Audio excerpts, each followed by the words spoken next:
David had always assumed the strange noises in his air shaft were from a bird's nest.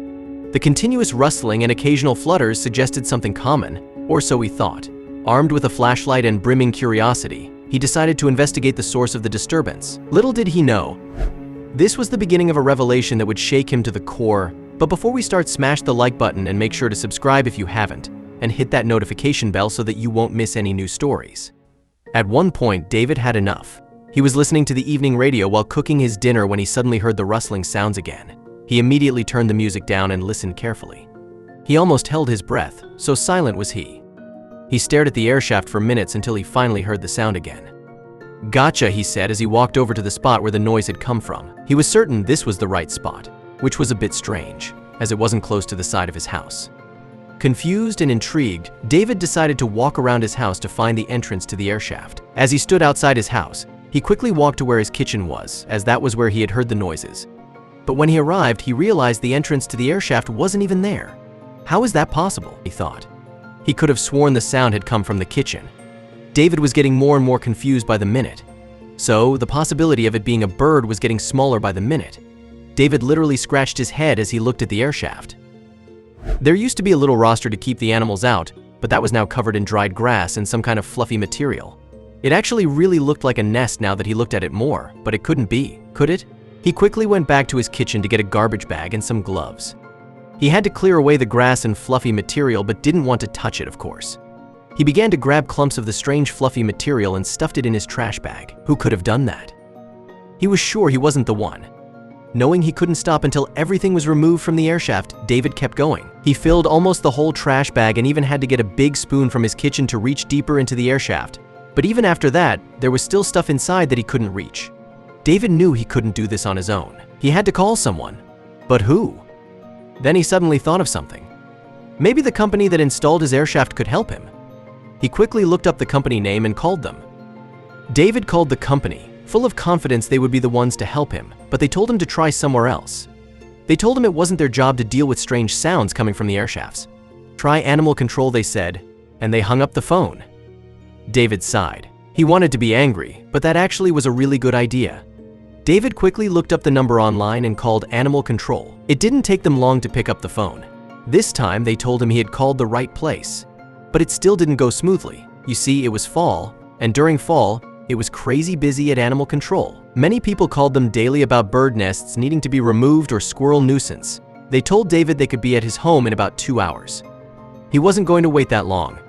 He quickly wrapped up the conversation, gave them his address, and got to thinking. In his garage, David gathered the necessary tools: a sturdy ladder, a screwdriver, pliers, and a powerful flashlight. His determination to uncover the source of the mysterious noises was palpable. Standing before the air shaft, David felt a mix of apprehension and adrenaline. He shone his flashlight into the dark opening, its beam cutting through the gloom. With a deep breath to steady his nerves, he placed a foot on the first rung of his ladder. He carefully removed a section of the wall adjacent to the air shaft, revealing the narrow passage hidden behind. He peered into the shaft, its depth and darkness now exposed, ready to unveil its secrets. He squeezed through the tight passage, his movements restricted. The closeness of the space testing his resolve and making him acutely aware of the daunting task ahead. Deeper inside the air shaft, David stumbled upon oddities that piqued his curiosity. The walls bore peculiar scratches, not random but almost patterned, as if etched with intent. Scattered around were items that seemed bizarrely out of place: a rusty key, a faded photograph, and a small, tattered book. These findings seemed to suggest that the shaft had secrets far older and stranger than a mere animal's presence. In his intense focus on the peculiar finds, David inadvertently disturbed a crucial part of the shaft's structure. As he reached for another curious object, his hand brushed against a support beam. With a groan, it shifted, sending a cascade of dust and small debris around him. Startled, David realized he had caused a minor structural issue, and the stability of his surroundings was now compromised. With quick, careful movements, he retraced his steps, navigating back through the tight, cluttered passage. Once back in the safety of his kitchen, David paused to catch his breath. His mind raced with thoughts of what he'd found and what he'd left behind. David knew he couldn't leave the mystery unresolved. He needed to find answers, but also recognized the need for caution and expertise. As the hours ticked by, David waited for animal control, hoping they could offer some insight or assistance. The arrival of the animal control officers broke the anxious silence. They approached David's house with a professional air, yet their expressions showed a mix of intrigue and skepticism. David led them to the air shaft, explaining the situation. They prepared to assess the scene, ready to unravel the mystery that had so deeply perplexed David. Despite their initial skepticism, the officers were visibly intrigued by David's account. They agreed that the situation warranted further investigation, their curiosity now intermingled with a sense of duty. The decision was made to delve deeper into the air shaft, uncovering its secrets piece by piece. Working in unison, David and the animal control officers began the careful process of disassembling the air shaft. Each section they removed revealed more of the shaft's interior, the tension mounting with every piece. With each piece they removed, the air shaft slowly gave up its secrets. The deeper they delved, the more the mystery deepened. The dim light from David's flashlight cast eerie shadows, revealing shapes that moved subtly within the confines of the shaft. With a mixture of trepidation and curiosity, they uncovered a hidden nook within the air shaft. From this concealed space, the source of the mysterious sounds became clearer and more distinct.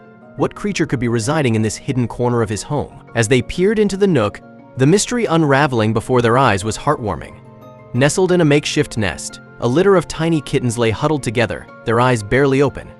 The source of the mysterious noises was revealed not a sinister presence, but the gentle, innocent mewing of newborn kittens. The realization brought a smile to David's face, replacing his earlier apprehension with a sense of wonder and warmth. The animal control officers concluded that the kittens were likely born to a stray mother cat who had sought refuge in the air shaft. The presence of the innocent kittens transformed the air shaft from a place of mystery to one of life and hope. David felt a surge of relief and joy at the sight of the tiny creatures. Together, David and the animal control officers gently and carefully retrieved the kittens from their hidden nest. The animal control officers praised David for his determination and attentiveness. Their professional examination confirmed the kittens were healthy, albeit a bit undernourished. Motivated to ensure the well-being of the kittens, David reached out to his community for assistance. He contacted neighbors, local shelters, and posted on community boards, seeking support for the kittens. His efforts were met with enthusiasm, as people in his neighborhood and beyond showed a willingness to help. In the interim, David decided to become a foster parent for the kittens. He prepared a cozy corner in his home, complete with warm blankets, food, and toys. The story of the air-shaft kittens resonated throughout the community, creating a wave of support and goodwill. People from all walks of life came forward to donate supplies, volunteer, and even adopt. The community's response was heartwarming, turning the kitten's tale into a testament to kindness and unity. The town's response to the kitten's story was overwhelmingly positive. Neighbors and strangers alike offered food, bedding, and toys, their generosity a testament to the community's spirit. Several families expressed their interest in adopting the kittens, touched by their story and eager to provide a loving home. With the air shaft mystery resolved and a new companion by his side, David looked forward to the new chapter in his life. His home, once a quiet place, was now filled with the warmth and energy of his furry friend. He felt excited about the future, eager to make new memories and experience the joys of companionship and care. The story concludes with David, enriched by his unique experiences, ready for new adventures. Whether it's solving mysteries in his home or exploring the world outside, he felt prepared for whatever life had in store. The journey with the kittens had opened his heart to the wonders around him, turning everyday life into an ongoing adventure filled with love, learning, and the joy of the unexpected.